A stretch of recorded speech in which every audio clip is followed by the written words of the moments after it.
That day was simply a day when somebody else's will was enforced on my life. It wasn't truly a day of baptism. It was one of those legalistic moments that Jesus was always fighting against. But what it caused me to do was to really think about, pray about, struggle with what it is that baptism is and isn't, what baptism means, and how baptism is part of the life of the larger body of Christ. Baptism is that recognition, that outward expression of, yes, I recognize who I am, and I know that I need God's new creation in me. And for those who baptize children, it's the same recognition. This child has been born of flesh, and we, the believing community, want this child to be born of spirit as well. It is a building of community in which new life begins being recreated. It is, just as in Jesus' case, that opportunity for us to open our lives for the presence of God to be spoken into us. Baptism gives us the ears to hear the words, "You are my beloved child, and I'm proud of you."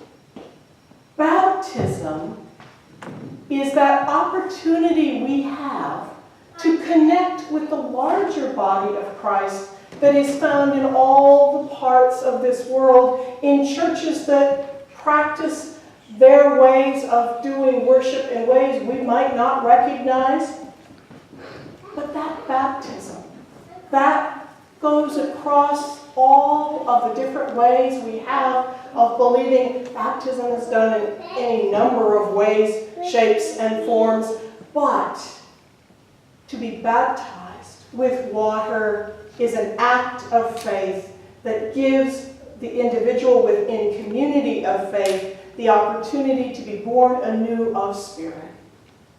And so baptism is one of those places that is absolutely core to the way we are as church in this world.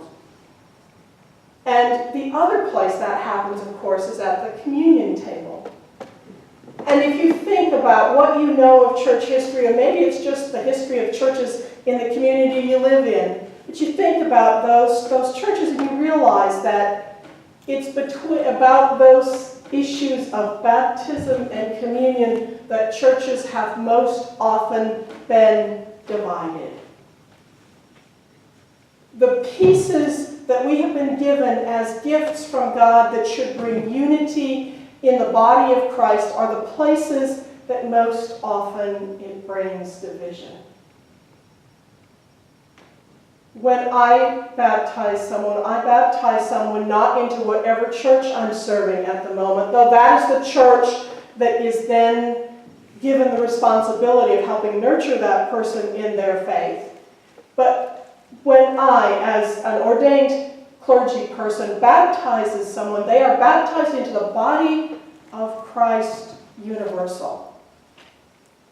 And when individuals within the church forget that baptism doesn't give us claim to an individual for this place and time, when we forget that, we begin breaking down those bonds of unity that the Spirit is meant to enhance. But each one of you, wherever you were baptized, in whatever way and by whomever, you are part of the universal body of Christ that goes from the beginning of time to the end and through every geographic part of the world. Together we are the body of Christ. And it is together that we then are able to allow the Spirit to begin that new creation.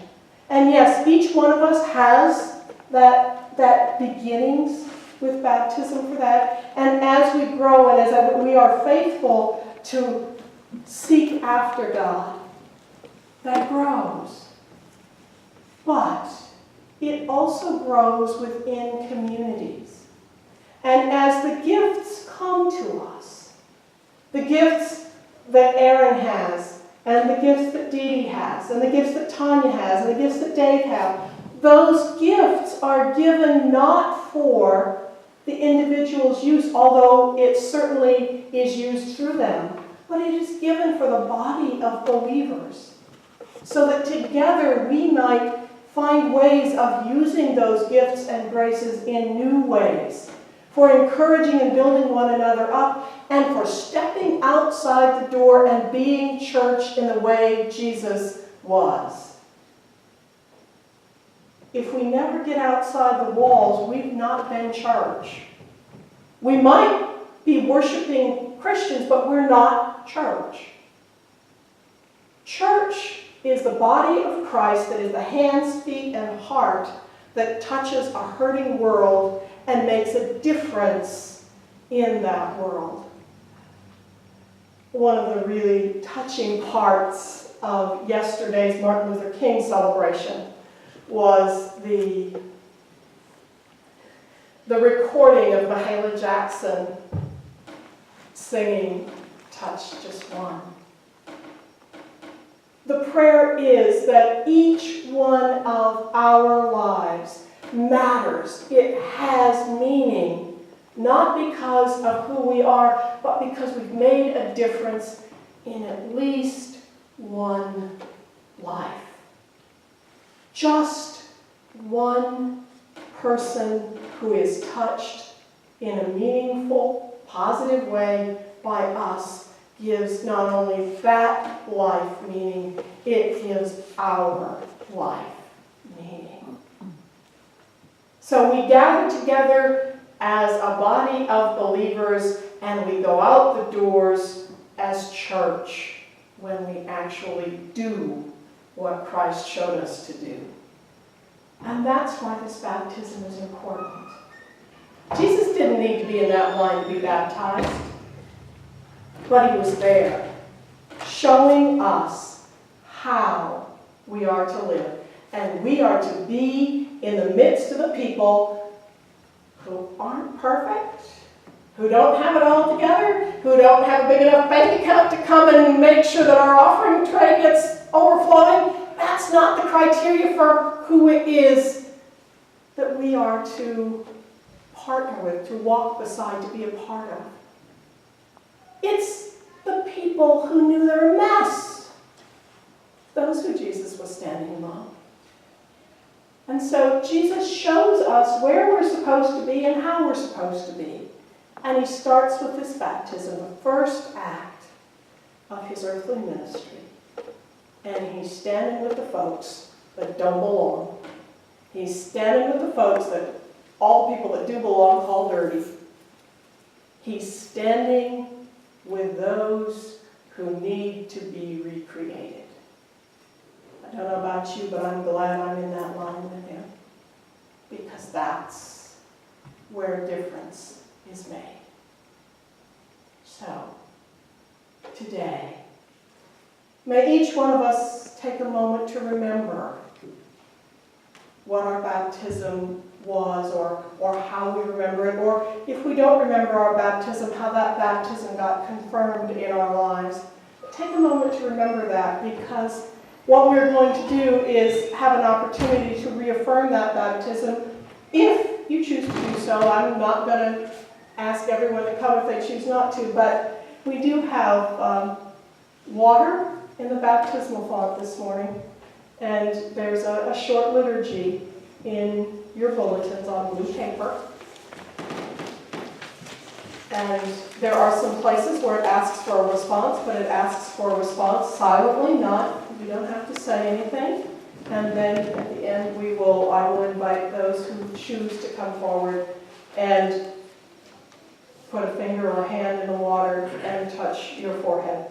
It's as good a clean tap water as you can get in Tulare, so it's perfectly safe. So let us take just a moment to be silent as we get ready to recall